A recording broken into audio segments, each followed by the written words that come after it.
The LoGICA Framework defines 6 discrete types of subnational governance institutions. The classification of subnational governance institutions in a country as part of the LoGICA intergovernmental context should be based on the actual situation rather than on the legal situation. The classification of subnational institutions should be made on the basis of institutions fully adhering to all of the conditions of each category. Subnational institutions are organized from most empowered on the right-hand side to the least empowered institutions on the left-hand side. In most cases, it is possible to identify one type or category to which a subnational governance institution belongs in a clear and indisputable manner. As a quick overview, the classification of subnational institutions includes 2 types of devolved subnational government institutions and 2 types of deconcentrated institutional arrangements. Hybrid subnational governance institutions are institutions that combine elements of devolved and non-devolved institutions. All other subnational institutions fall into the 6th category of other subnational institutions or jurisdictions. Now, let us explore each of these 6 types of subnational institutions in somewhat greater detail.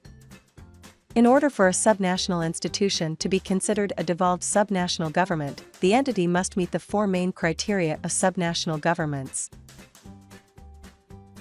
It must be a corporate body, it must have its own elected political leadership and authoritative decision-making power, it must have control over its officers and staff, and it must prepare, approve and manage its own budget. If a subnational entity fails to meet any of these 4 conditions, it should not be considered a devolved subnational government. When we consider devolved regional and local governments, 2 different types of devolved governments are recognized. Devolved subnational governments with extensive powers are general-purpose governments with their own elected leadership that fully adhere to the textbook characteristics of subnational governments and have extensive functional responsibilities. By contrast, devolved subnational government with limited powers are general-purpose governments that meet the textbook characteristics of a subnational government, but are limited in their empowerment of one of the aspects of subnational governance. For instance, it might be the case that while a subnational government employs its own officers and staff, it is not fully empowered to make human resource decisions over its officers and staff. The category of devolved subnational government with limited powers also includes special-purpose government, such as elected school district governments or elected water boards, which exist in some countries. In these cases, the subnational governments are limited in their functional responsibilities. As noted earlier, hybrid subnational governance institutions are institutions that combine elements of devolved and non-devolved institutions. This category includes 2 specific subtypes of subnational institutions. First, this category includes pro forma or de jure subnational governments that lack de facto authoritative decision-making power.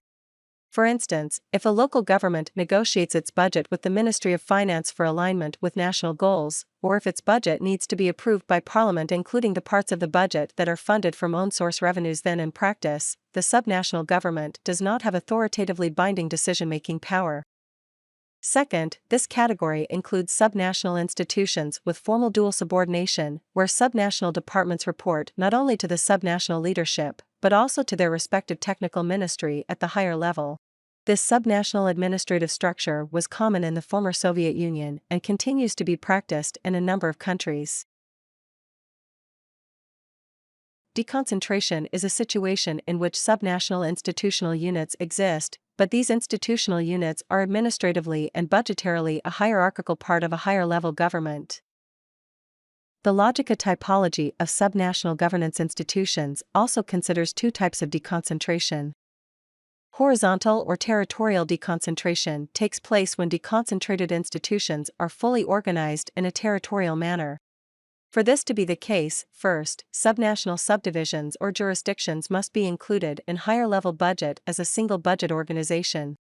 And second, subnational subdivisions must be administered as a consolidated or integrated territorial administrative unit. Vertical, or sectoral, deconcentration takes place when subnational departments are part of their respective central line ministries and are included in their budgets. In this case, subnational subdivisions lack a consolidated administrative structure, as the plans of different subnational departments are developed and approved by different line ministries rather than by an integrated subnational jurisdiction. The final category includes subnational subdivisions that lack a clear institutional structure, or subnational subdivisions with an institutional structure that does not fit in any other category. For instance, a metropolitan authority or similar institution may function as an important coordinating mechanism, even though it may lack its own corporate or executive structure. These entities might be considered as part of this final category. As was noted before, in order to achieve an assessment that is meaningfully comparative across different countries, it is critical for the assessor or the assessment team to apply a consistent, strict, and unbiased interpretation of the classifications in determining the nature of subnational institutions. If the deviation from a category's definitions is more than truly minimal, the category should not be applied. Likewise, if the assessor believes that a subnational governance institution falls in between two consecutive categories, the less empowered of the two categories should be assigned. In that case, extensive clarification should be provided as part of the clarifying notes. Once the assessment team has determined the institutional nature of each subnational governance level, tier, or type in a country, it can combine this information with the territorial administrative structure by applying different colors for different institutional types. The resulting diagram then reflects the vertical organizational governance structure or the intergovernmental architecture of the country's public sector.